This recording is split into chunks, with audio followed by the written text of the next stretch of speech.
And there are the words of Canelo Alverez stating that he is simply better than Dmitry Bivol. You know what? Let me just read this to you, okay?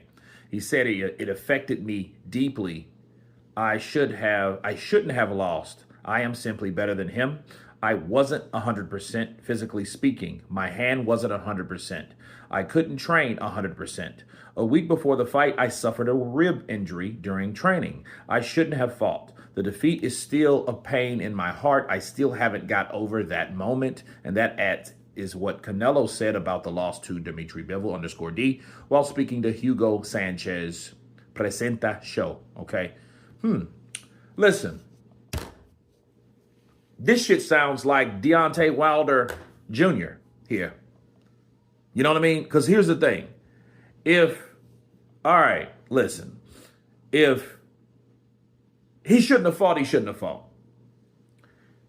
He already thought based on what he did, okay? Based on what he did, he thought that he won. So if you thought that you won based off of the performance that you've done, why are we hearing all this other bullshit? Why are we hearing about ribs? Why are we hearing about hands and injured right hands and such? Why are we hearing about this? If you think you already beat him, okay, so be it.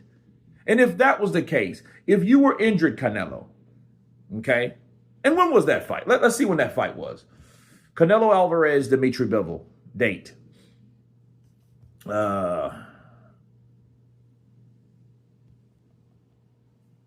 on, dude. All right. It was in May 7th of 2022. That's damn near 3 years ago. So why did you have to, if you felt you were better than him, why didn't you just get yourself healed, heal your ribs, okay? Take the time to properly heal. Make sure your hand was better, okay? And go again. Activate the rematch clause. You're the cash cow. You're the guy that's holding all the stakes and the concessions anyhow. So why didn't you, if you felt that way, why didn't you want to fight him at your own weight? Instead of, hey, I know, let's see if I can, with my superstar status, let's see if I can drag his ass to one. No, matter of fact, he didn't want him to come to 168. He wanted to keep him at 175. Why? Because the reality was Dmitry beat your ass. He outboxed you. That's what pure boxers do. They keep counter punchers like Canelo at bay. And what Dmitry Bivol did with his size, his length, his reach, his speed, kept you where you needed to be, on the ropes or and on the defense with his offense. That's what Dmitry Bivol did. So if you were that sure, you would have just fought him at 175. But he was afraid for him to come to 168 because that's what Dmitry was like, well, why don't I come to 168 to see you? Why don't I come to your front step and fight you in the front yard? Why do you want to come back over there with me, to me, and do the same thing? Because you really offer me nothing fighting you at this point. I beat you. You know, and they kind of went back and forth with the bullshit, but the fight never ultimately happened. In fact, Canelo Alverez didn't come back to 175 ever again.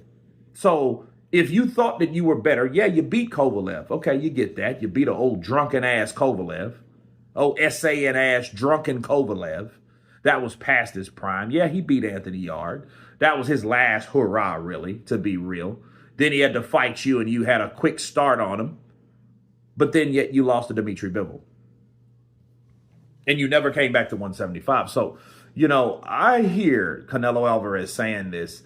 It makes me, you know, it pisses me off when these guys get all these excuses and stuff like that. It's Canelo, man. He's a good fighter. And if you felt that you did good enough on the day, good enough on the day to beat Dmitry Bivol, with all you had, that's what you should have started with. He started with excuses. Oh, man, I shouldn't even fought him.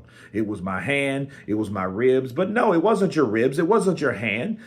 So you thought you beat him. Then why are we bringing up all this other bullshit about all these other excuses? You thought you beat him.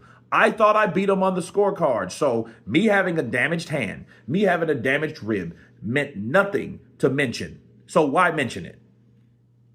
Counterpunch. Why mention this whole I shouldn't have fought him thing? You can't have it both ways. You can't say that, hey, I think I did enough to win, and then turn around and say, you know what? I shouldn't have fought him because my hand was messed up, man. I wouldn't 100%. My rib was jacked up, so I couldn't spar and couldn't get the training in like I wanted to. That's why I lost to him. So either he was better than you or he was not better than you on the day because you decided to take the fight anyway. Bars. So that's what it was, right? So which one is it? That's what I want to know. Because there are two contradicting things. He thought he won that fight, right? Fair and square, or with the injuries, because then he's talking about injuries and he shouldn't have fought anyway. That meant you think that your performance wasn't good enough, Canelo. So it either was good enough or it wasn't good enough on the day. And because it wasn't good enough, your right hand and the injuries that you had. Or you think you did enough to win, so the injuries shouldn't be mentioned. You see what I'm saying? So I don't like any of this. I don't like any of the excuses, the shit like that, because what it comes down to a person that, hey, that affected me deeply. If it affected you that deeply, you would have took your ass back to 175 and tried to avenge. You know what I mean? And if that's the case now, if people believe that bullshit about him being injured, how about this, Canelo? Go take your ass back to 175 and then fight Beterbiev. Then you can if you beat Beterbiev convincingly, because everybody really thinks there should be a Beterbiev versus Bivol 3 in their own weight class, then take on the king, Dmitry Bivol. And he may give you an opportunity like you didn't give him an opportunity at 168 for all your fucking belts. How about that? Counterpunch. But you guys tell me what you think of Canelo Alvarez stating that he shouldn't have fought Dmitry Bivol. He wasn't 100%. He had a broken arm, a hurt rib, and everything else in between. Of course, please subscribe. And you guys been Counterpunch.